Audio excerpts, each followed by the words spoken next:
Body dangerous, good maintenance, I see. Keep it up, I'ma make you a star. Need your love like drug, don't you see? I won't stop, we can go till tomorrow. Really rich, back to back over Lars. She take pictures to show off the stars. Face so pretty, you framed on the wall. Back of that Maybach, sit back and massage. Get them smacking and I'm going back to Dodge. Going back to Dodge. Come and tell me how you want it. Different flavors, my garage. Bitch like Nicki say she wanna have Minaj. Making love in foreign cars. Couple million inside the mattress. They can fuck with me at all. I think I know what you're doing in here. You get up to breaking a molly. I hit the store and I get it repaired. I put this shit on for a hobby. Feet on the whip, put some Louis on that. I course out the game just to pop it. Ice in my neck, they ain't cooler than him. I'm with beer and they're soaking up knowledge. Body dangerous, good maintenance, I see. Keep it up, I'ma make you a star. Need your love like drug, don't you see? I won't stop, we can go till tomorrow. Really rich, back to back over Lars. She take pictures to show off the stars. Face so pretty, you framed on the wall. Back of that Maybach, sit back and massage.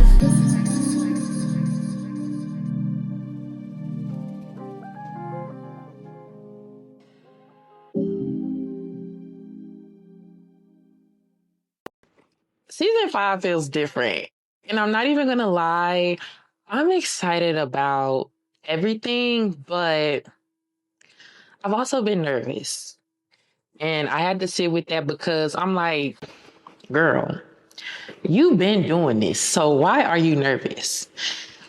And then the answer hit me because every time I level up, I just feel like I start shrinking first. Like it's so much on my mental. And lucky for y'all, that's what we're talking about today. Okay, we're gonna talk about playing it small. And I realized something. So let me go ahead and get my blunt together for y'all. Every time I step into expansion, there's this tiny voice in the back of my head, and it's like, okay, do your shit. Go ahead though. But don't do too much. Don't do too much. And that is interesting because I feel like we're in a cultural moment where doing too much is finally becoming acceptable again. At least it's always been acceptable for me. Not just in me, but like in music and in women and in relationships and just in the world altogether. Because Brand Fires just dropped this album, you guys, on Valentine's Day, and the energy shift is something that I definitely needed. Like, that shit was real. I feel like, for me personally, it hit because for years, modern R&B has leaned heavy into emotional detachment, toxic masculinity aesthetics, nonchalant love, the I don't care energy, and like vulnerability disguised as ego. Basically, people pretending that they wasn't hurt, even though they was hurt as fuck. But I don't know, his album just felt like a pivot, especially the song Butterflies, where he's like, he's not posturing, he's more so exposed, and it's just real because you hear the nervousness, you hear the admiration, you hear the emotional honesty, you hear the longing without irony. And it's a little bit rare in male R&B lately, but a lot of, I can't even say that, but the bigger cultural thing that I'm sensing is we just came out of an era where it felt like caring too much was seen as weak.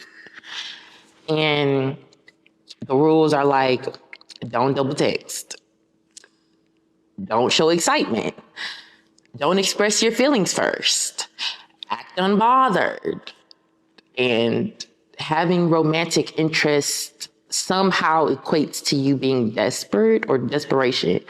But everybody was performing emotional scarcity. But now we're watching a swing back toward sincerity and yearning and emotional availability and romantic masculinity. And oh, my ass fell. Don't mind that. But women especially are just tired of dating men who are emotionally cosplaying as statues. So when an artist openly say, hey, I actually like you and I feel something, it just, to me, it feels revolutionary again. I think it resonates specifically with me, especially right now, because I think I'm just stepping into a season where I want the softness, and I can't even lie to y'all. Like, yeah, I want the softness. I want to receive love. I want to feel emotionally safe. I'm learning to believe provision and care again. So hearing a man articulate his vulnerability without the toxicity feels like confirmation that healthy desires still exist. And it aligns with my personal transition from being in survival mode to being receptive of this energy. Like, I just feel like the lover in me is seen. I'm feeling seen. And not only that, but it's becoming cool again to be a lover and to simp and to have feelings, and not only to have your feelings, but to express them. And I love that. I just think like we're moving, or we're entering into what I would call a post-nonchalant era, because nonchalance was never confident. That's fear disguised as coolness. I feel like if you're really confident, then you will say shit like, I like you. I want you. I'm invested in you. I'm not embarrassed by emotion, you know? Like, that energy is actually, to me, more masculine than emotional avoidance or emotional ambiguity. I hate that.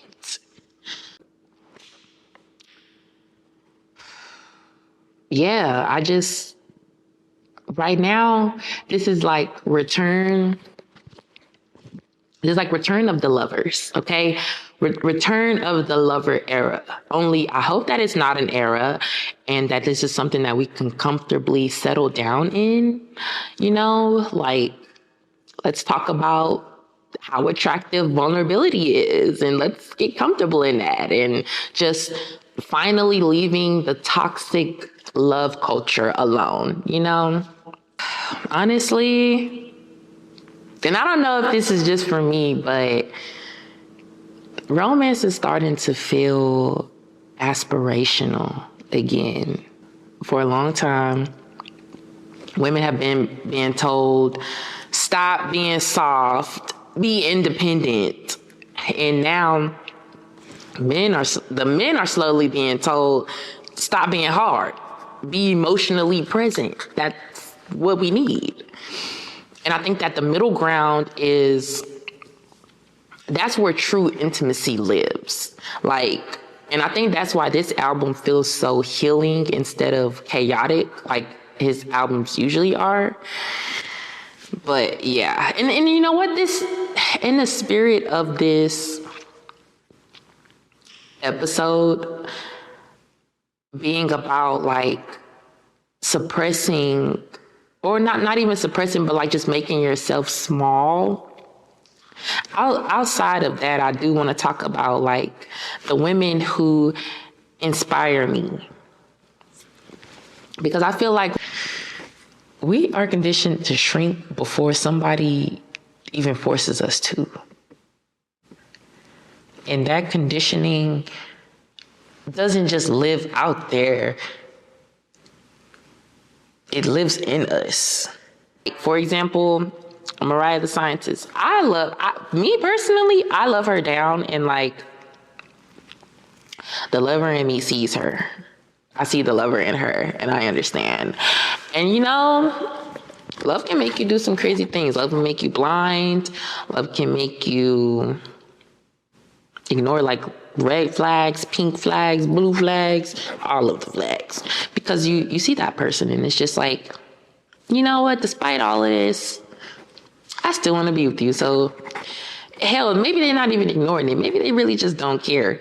But I feel like she is a person who constantly just lives in her truth. Like, despite people constantly coming for her character because of her feeling or like just being a woman, and she's not scared to showcase her feelings or to sound crazy or stupid to other people, because it's like, these are my feelings because this is my life. So I don't give a fuck about what y'all talking about.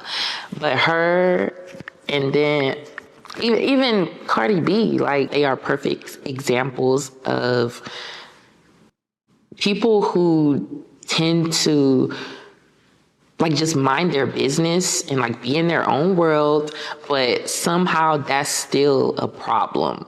And later on at a point, it does start to get like, okay, at this point, y'all just don't like me. Like, I'm literally just being myself, minding my business, making my money, and y'all just always got something to say about that. Cardi B just be living her life. She's trying to make her money to support her kids. Like, and I really admire that about her. I really admire that about her. But that's another person who can just be minding their business, doing their own thing. And like, people somehow are going to have an issue with it. But you can't give a fuck about what them people say, because, and people say this all the time, but it's true. Most people's opinions do not pay your bills, right? Some may, or some, I won't say may, or that they do, but they can strongly influence the outcome of things, because it do be about who you know. And like, unfortunately, some people can be so spiteful and so disgusting towards you, and you haven't even done anything to them, but they will just be so envious of the light that you have that they will go out of their way to make things more difficult for you, or just to be an asshole, just to be mean for no reason, literally, other than you are this big ball of energy, this light, and other people are so happy and excited when they see you. And it's just like, that person wishes that they had that aura, that oomph, that wow factor. Because unfortunately for them, it's not on me. It ain't got shit to do with what I got. It's in me. It's the kind of person that I am. But you will be surprised. Some people are not like that naturally. And that's why they grow envious of you. They wish that they had that. So because they can't have that, they're going to try to make things as hard as possible for you. And like, they may even smile in your face and make you think that they're your friend. But the closer that somebody is to you, the further down they can put that knife in your back, because they're so close to you. And that's like such a fucking harsh reality, but it's true. And in instances like that with like Mariah the Scientist or like Cardi B, I feel like it's not, well, I don't know if it's like people that's close to them that's like jealous and envious. I would hope not. But like, these fans and people that's on the outside looking in, the ones that's judging you, that don't know shit about you, but feel the need to closely critique every little thing about your life and then report on it for their own validation, I guess, so that other people can agree with them and be like, yeah, I feel that way too. You just want somebody to feel like that so you feel like less of a loser. But newsflash, you're still a loser. Get it together. Anyway, you notice something? The moment a woman is loud or expressive or confident or emotional or sexual, soft, vulnerable, successful, then she becomes controversial.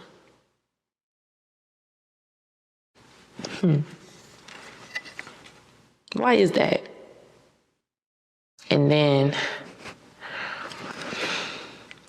the moment a man expresses softness, then it feels revolutionary. That's not random. That's not random at all. And I think it connects to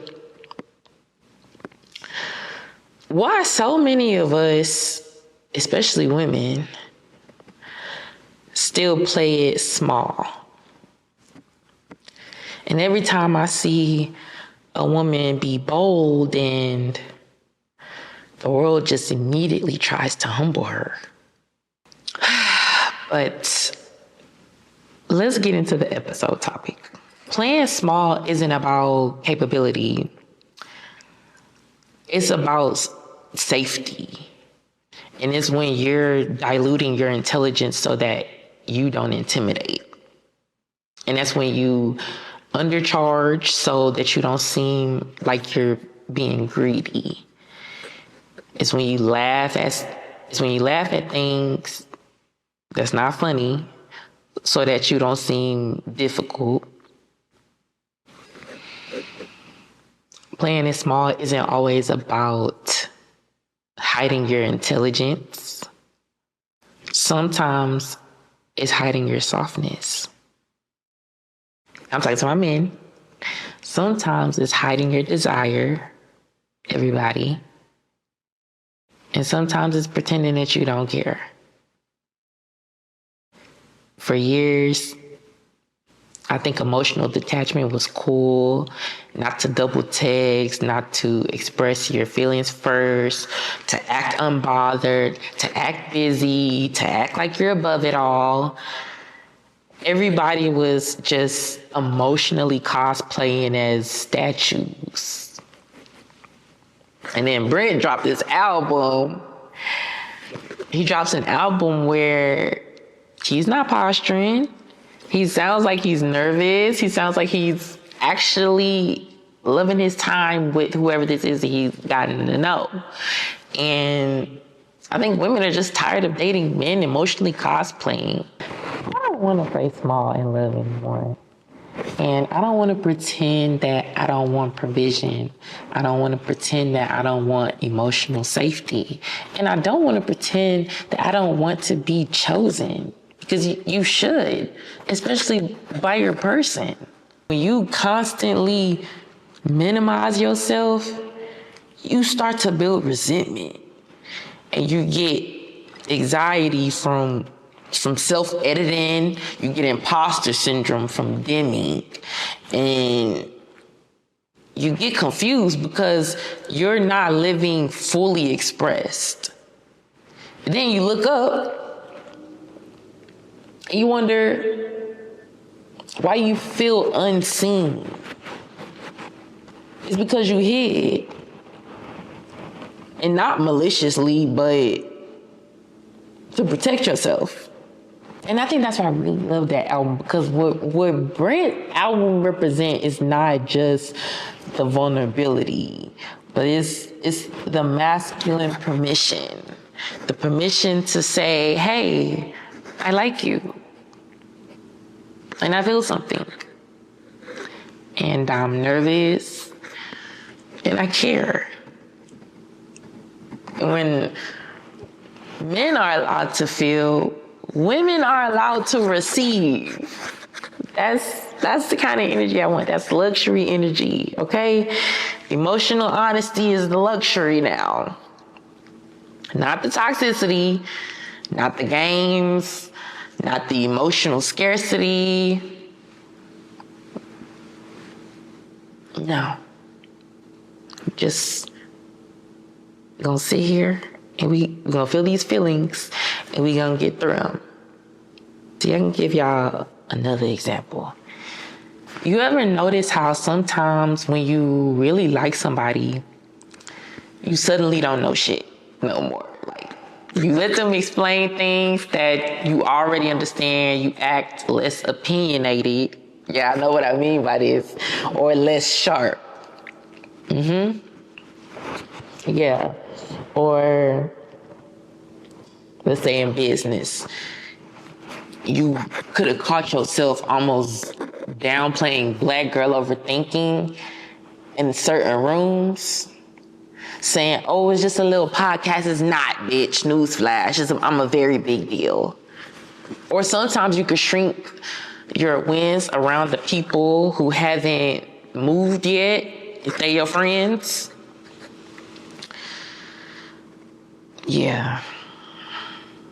I feel like when you constantly shrink yourself, you create internal resentment. Like, you'll start to get anxiety from suppressing yourself or feeling unseen, but technically self-silencing. Then you'll get depression from living below your capacity. And then you get imposter syndrome. That's actually self-abandonment. When you dim your light long enough, you start forgetting how bright you actually are. And that shit is dangerous. And it's not a fun feeling. And that's something that I fucking felt. And I think that, like, people be playing it small because attention used to cost you something. If you smart, then it got you labeled as, oh, know-it-all. She just wants some attention. And then if you pretty, then you get sexualized earlier. Somebody call you fast. Say you gotta start covering up around your family members. And if you confident, that gets you isolated because they think you're feeling yourself too much. But it just make you learn, like, it's safer to be digestible so that people can easily accept you. It's layered. It's some psychological shit, but you can stop. And the first thing you can do to start is notice when you're self-editing in real time. And stop apologizing for competence. Let compliments land without deflection. Stop overqualifying your success. And say the full thought that's on your mind. Matter of fact, this is the perfect time for me to give you guys an episode challenge. We're going to call this What If It Works Challenge. So I challenge you this week to say the full sentence. Don't water it down. Don't add no little laugh to soften it or no laughing emoji. Very serious. Okay? I need y'all to do this for 24 hours. Don't act unbothered. Don't shrink your excitement. Don't downplay your success. Don't pretend that you don't want what you want. And if you like somebody, be warm. If you're proud of yourself, say it. Flaunt it. If you want softness, that's okay. Admit it. And what if being fully expressed doesn't make you lose power? Just a thought. But okay, now we're gonna get into me. Let's talk about me. You guys, I realized that while planning this season, that I almost made myself or made it smaller in my head. Like, I almost treated this like just another season instead of what it really is. This is exciting as fuck. It's a spring equinox. I'm bringing on guests on here. The production keeps elevating. I'm feeling a lot of expansion. And I also have visibility fear that I'm working on right now. I'm not confused. I'm relearning safety. And that process feels weird as hell, I'm not gonna lie. I feel like I've spent years in two different modes. A marriage era or relationship era where I kind of earned my femininity. Like, it helped me step back into my femininity in some ways where my softness existed. But it still felt like it was tied to effort. And I just learned that love requires adjustments and stability can disappear, and that emotional safety isn't guaranteed. So femininity became something that I managed, not something that I fully got to rest in. And then we get to my post-breakup era, and it's like survival independence. Those 2.5, 3 years alone did something really important to me. I started rebuilding my identity through self-resilience and self-reliance, emotional guarding, and making things happen for myself, and just proving that I will never be helpless again. And I feel like my nervous system learned that if I control everything, then I won't get hurt. And that, I guess it'll lessen the blow. But yeah, my survival skills, they ain't really automatically turn off when the safety did arrive. But now I'm meeting provider energy, and my brain is going like, okay, wait, why am I not struggling? Because struggle, it became familiar. So like now when I'm dating, it's like when somebody step in to lead and provides and they plan and they reassure, my subconscious doesn't immediately relax. Instead, I'm asking all these questions like, okay, is this real? When is this gonna stop? What do I owe? What do I owe you? Like, what do I owe him? How do I prove that I deserve this? Yeah, the overcompensation urge is so cringe. But I know it's just trauma. That's like a trauma echo. And like, I don't know, just what do I have to do to prove that I deserve this? And I'm learning that comes from conditional love conditioning. Like, somewhere along the line, my love life in different eras has felt like it was tied to performing or my patience or sacrifice or just understanding more than receiving. So now, when somebody is given to me freely, my system searches for a price tag, like, damn. Because historically, there was always one. But yeah, healthy provisions can feel uncomfortable sometimes.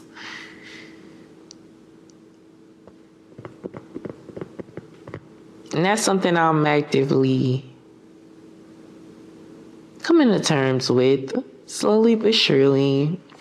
Healthy provision feels uncomfortable at first because it's not transactional.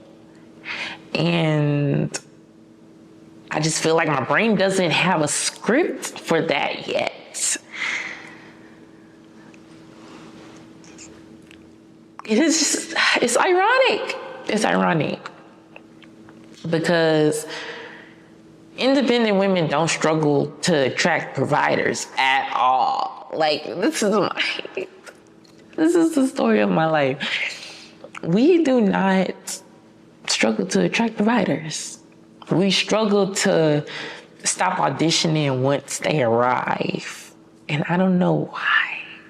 Like, it's like we're trying to earn something that is already being offered. Like, in my head, I'm just saying, okay, let me balance this. Let me show that I am worthy of this.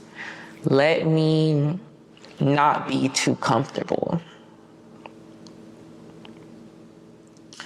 But if it's a real provider, like if it's real provider energy, it's not looking for repayment. It's looking for receptivity. And the real feminine shift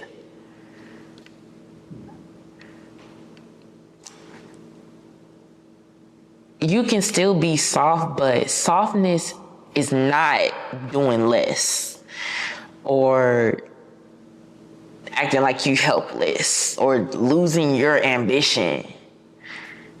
The softness is centered around trusting that, okay, I'm cared for without performing. Like, I'm fine. And that is terrifying after disappointment because receiving requires vulnerability.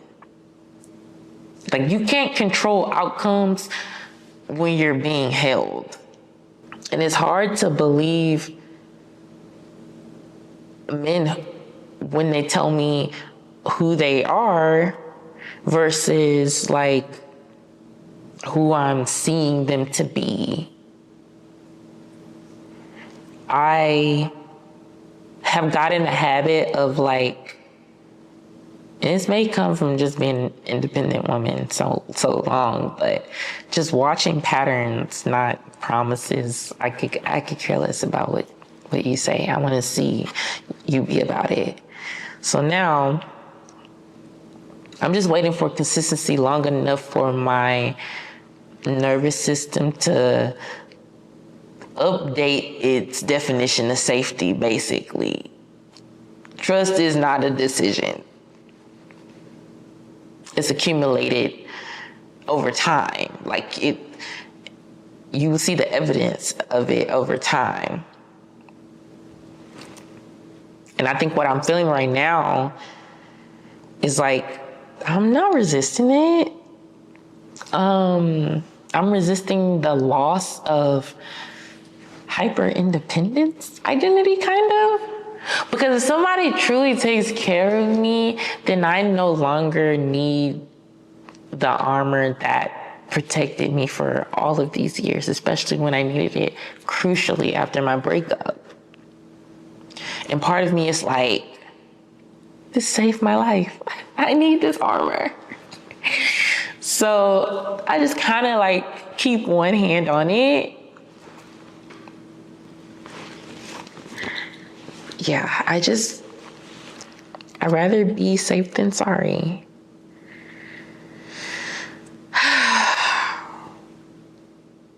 But yeah, I'm still learning that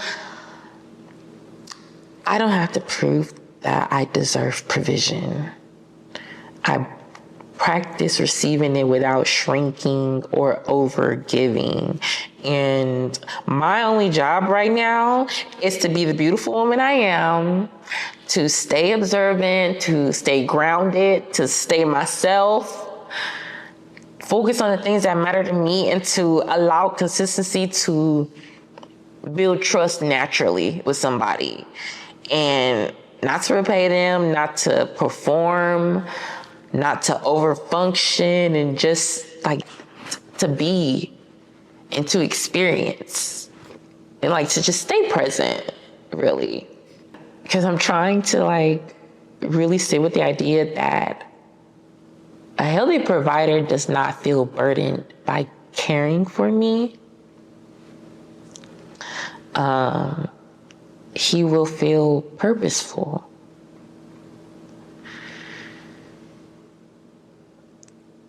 And when I overcompensate, I accidentally remove the role he enjoys occupying.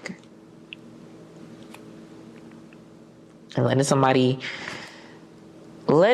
show up for me is not them taking advantage. That's something I'm also trying to normalize and remind myself. It's just, I had to check myself on those. Like, are you nervous because you're not ready or because you are? And that's just with the podcast, with my relationships, like just so many things. But yeah, we're not going to do it. Am I overthinking or what for this episode? Because I didn't ask you guys to send me any new ones. So I'm going to get on that for the next episode, especially because we're going to have somebody. I caught it because my reflexes are, But I think it's going to be very exciting because the second episode, I actually do have a guest. I have a guest for you guys, and I'm so excited for you to meet him. He's pretty dope. And if you follow me on Instagram, and you've already seen me take some pictures with him, he's so adorable. Dances his ass off. He just has like a really big personality, and he's stellar. He's amazing. He has the softest heart, and I'm glad that he's somebody that I can call my friend. And I can't wait to introduce him to you guys in the next episode of the Black Girl Overthinking podcast with Ariami. Because I just remembered, I forgot to give y'all a greeting. If you didn't know where you at, you are on the Black Girl Overthinking podcast with your girl, Ariami. And this is fucking season 5, episode 1. Get in tune. This is the perfect moment to give gratitude. And I just want to say, I'm so grateful for the woman that I'm becoming. I'm so grateful for the lessons that I'm learning that don't feel the most pleasant to go through, but I appreciate the realness of it and the experience. I don't love it, but I appreciate it for some things.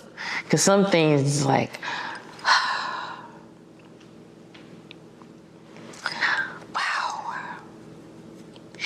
Like one thing about me, you guys, this is something that I'm also working on. One thing about me, I think that I experience so many great things in my life and so many great people that when I get them, I just want to hold them close. Like I want to clutch it. I don't ever want it to slip through my fingers, because it's like, I love this for me. I love these experiences. I love my family, my friends, my dog, even the fish I got my son. It's a half moon blue beta, by the way. He's pretty freaking cool. But I don't ever want to live a life where I don't have all of these great things and these great people and this much love. Like I don't ever want to experience lack of. So I feel like when I hold them close, it's like, where can you go? But in that, I failed to realize that like holding them so close and clutching them, that can be suffocating sometimes. I never want to be like that. And like, even now, I try to check in with everyone and just make sure that the love that they're making me feel is also equal to the amount that I give to them. Like, I always want everything to be reciprocated, because I know what it's like to be on the end of where like you're giving, and you're not getting that back. It's like, okay, maybe if I give some more, they will. And then it just never comes in. It's like, okay. Like, bitch, stop playing with me. You stop playing with me. Because I can go. And then sometimes you'll let people do that overly and like too much. And it's just like, okay. Like, you just using me? I never want to make nobody feel you. Let me not say that. I can't even say that to y'all, because some people deserve to get used. And I'm talking about the ones that literally ask for it. I don't like that people reduce themselves like that. But I guess if it works for them, I don't know. But anyway, yeah, I want to give gratitude to my squad, the podcast. I'm really grateful for expansion, even when it scares me. And I'm grateful for the version of me that doesn't shrink as easily anymore. I'm so much more confident. I'm grateful for my life. Life is beautiful. And then I get to be soft and grounded. Yeah. But you don't need to shrink to be loved. And you don't need to dilute yourself to be accepted. And if somebody only feels comfortable around the version of you that's small, then that motherfucker ain't meant to witness your expansion. That's just what it is. And let it be that. Don't try to chase it until it makes sense to you. But now I'm going to give you guys an episode affirmation before we get up out of here. Your episode affirmation is, I'm not too much. I'm not intimidating. I'm not excessive. I am expansive. Repeat it. I allow myself to be fully seen. Okay? Season 5 is about expansion. Arayami is expansion. And if that makes me a little nervous, good. But that also means I'm growing. And I never want to stop growing. Thank you guys for watching and tuning into this episode. The very first episode of season 5 with yours truly, Ariami. I'm going to see you guys in the next episode. Peace.